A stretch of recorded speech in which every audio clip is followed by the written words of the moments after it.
27/2/2016 اجونا قذيفتين من قبل الإرهابية انصابت فيها 3 من أفراد العائلة وتوفى زوجتي وابني،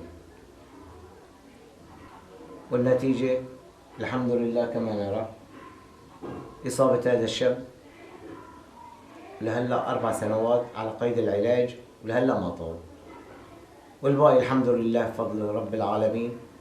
2 طابوا بس صفيت عندي جودي في عندها نقص في الجمجمة بدها عملية، و2 توفوا الله يرحمه ويرحم شهداء ابنة محمد. أكثر من هيك ما بقدر أزيد شيء. كان يوم أسود، يعني مشاعر ما تنحكى. الحمد لله. مساعدة لهالشاب، المساعدة الصحية، أكثر شيء المساعدة الصحية. يعني شاب احتياجاته كثيرة ودواء كثير. الحمد لله على كل حال، عايشين بفضل الله وكرمه.